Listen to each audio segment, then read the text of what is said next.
Imagine falling from the sky 10,000 feet, 33,000 feet, strapped to a seat or trapped in wreckage with no parachute. Two women did just that and lived to tell the tale. How did they survive? Well, stick around for a story of survival that'll leave you speechless. Hello everyone, Dan Milliken here with Taking Off. Recently, the crash of Air India, the 787 with the miraculous lone survivor, has elicited questions from my family and friends about how in the world could this happen? How can someone survive the unsurvivable? And it reminded me of a couple of stories I've remembered about other miraculous survivors from air crashes. And I was vaguely aware of these two stories, but as I researched them for this report, more than once, chills hit me as I read these stories. Today, we're diving into two of the most jaw-dropping survival stories in aviation history. Juliane Koepcke and Vesna Vulović, two women who fell from the sky, one into the Amazon jungle and the other into a snowy mountain. And somehow they lived. There's a powerful lesson in their stories that'll hit home for anyone who's ever faced the impossible. So stay with me to the end to catch that. And I'm going to address the number one question that everyone asks. How in the world did they survive the fall? Well, whether you're a pilot, a traveler, or just someone who loves a good miracle, this one's for you. Let's jump into it. And by the way, on a personal note, in December of 2003, I sat in the very terminal where Juliane and her mother waited for their flight. Let's set the stage with Juliane Koepcke. It's Christmas Eve, 1971, and a 17-year-old Juliane, a high school graduate, is on Lanza Flight 508, a Lockheed L-188A Electra, flying from Lima to Pucallpa, Peru, with her mom, Maria, a zoologist. Maria has wanted to take a flight on a different airline a couple days before, but Juliane desired to attend her graduation ceremony.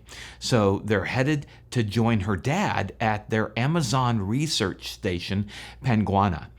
The airline's reputation? Well, let's just say it was shakier than a bad landing. 2 crashes in recent years, and it had a horrible reputation. But it's the only flight available. So they board with 84 other passengers and 6 crew. The Lockheed L-188 Electra was the first large turboprop that was built in the U.S. and first flown in 1957. Huge propellers, short wings. It generated a lot of lift with a high power-to-weight ratio, making it a good performer in short fields and performing runways and airports at high altitudes. The P-3 Orion used this plane as a basis for its design. Lanza Flight 508, an A model, one of the early models of the Electra 188, had entered service with Braniff Airlines, and it was one of the last planes that Lanza even had working. Halfway through, at 21,000 feet, the pilots flew it into a thunderstorm. Lightning strikes the right wing, sparking a fuel tank fire. The plane breaks apart in midair. Juliane recalls the plane heading straight down, looking down the aisle to the cockpit, people screaming, and then all of a sudden, quiet. And her mom says the last words Juliane ever heard from her, "Now it's all over." Juliane, strapped to her seat, is spinning 10,000 feet above the Peruvian rainforest, all alone. Just over a month later, January 26, 1972, and Vesna Vulović, a 22-year-old flight attendant on JAT Flight 367, a DC-9 flying from Copenhagen to Belgrade via Zagreb. The DC-9 at the time was relatively new. The first flight was 6 years prior, and inside the DC-9, it had 5 seats across, 2 seats and then 3 seats. This particular DC-9 was a 30 series, slightly stretched, second generation, allowed for around 115 passengers. Vesna wasn't even supposed to be on this flight. Her airline mixed her up with another Vesna, but she jumped at the chance to see Denmark. At 33,000 feet, a bomb, likely planted by a Croatian nationalist, per investigators, rips through the baggage compartment.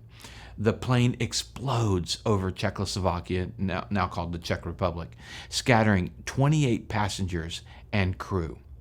Vesna is trapped in the tail section and plummets 6.3 miles. Both women face the same challenge: survive a fall no one should, and then beat the odds to make it home. The hurdles were brutal, and let's start with Juliane.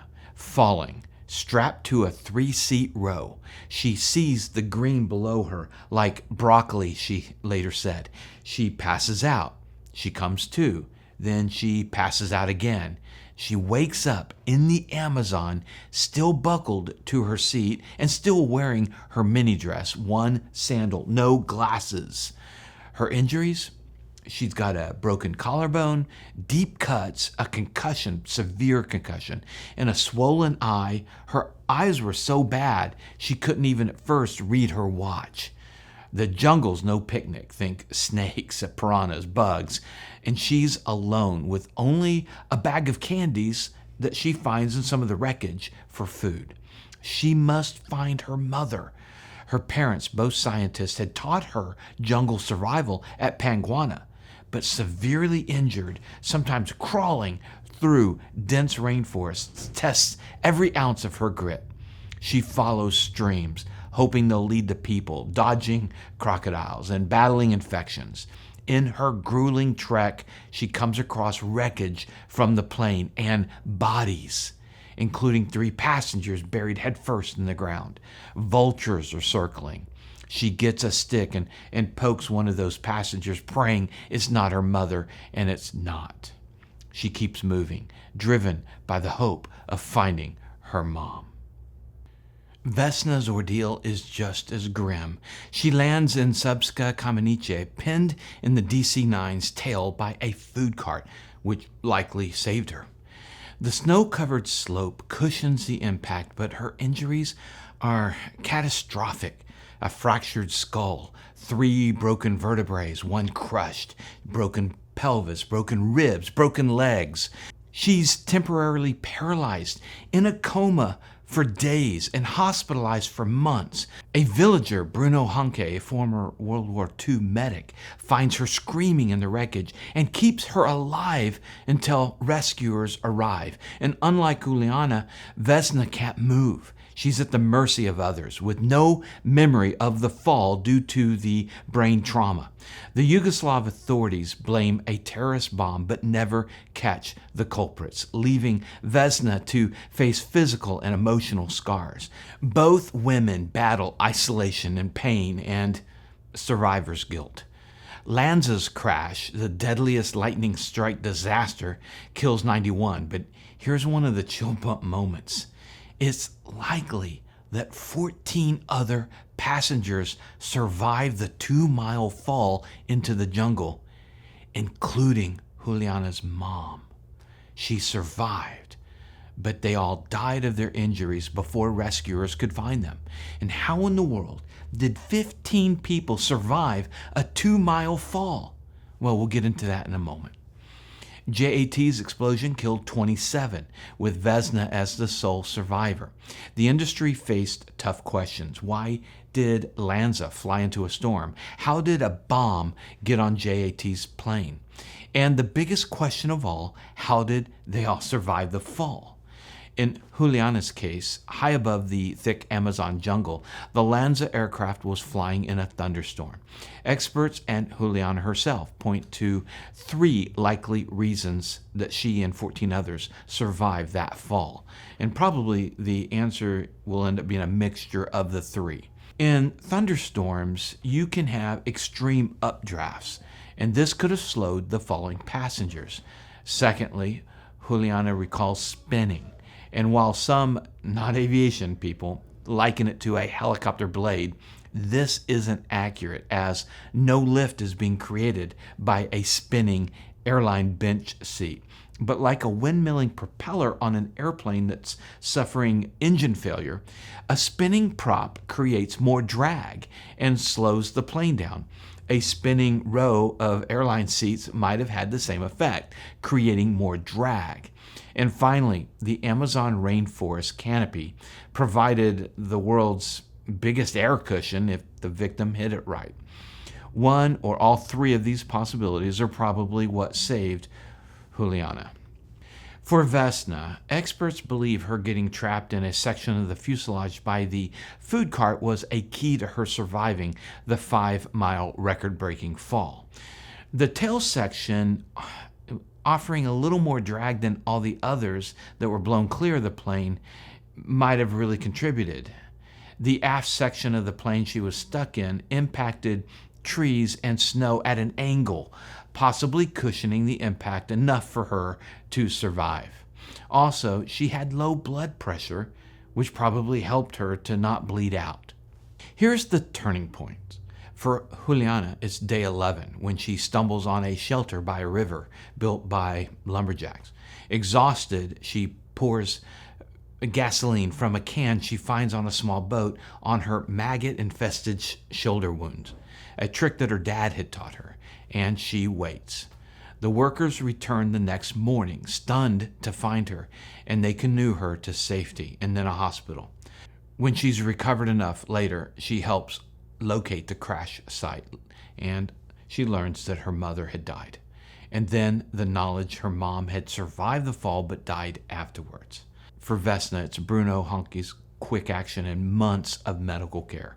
She wakes from a coma, paralyzed but alive, and she fights through rehab to walk again, which she does. Guinness recognizes her 33,000-foot fall as the highest survived without a parachute and gets presented the Guinness Award by Paul McCartney. This moment, rescue and recovery, shows their resilience and sparks change. Lanza loses its license immediately. They go out of business. And JAT's bombing pushes for tighter security. Juliane went on to continue the work her parents had started at the Panguana Research Station.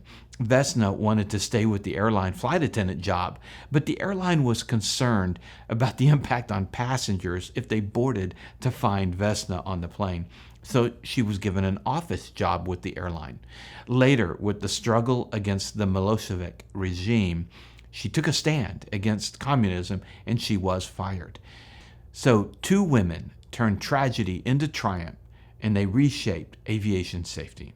Where does that leave us?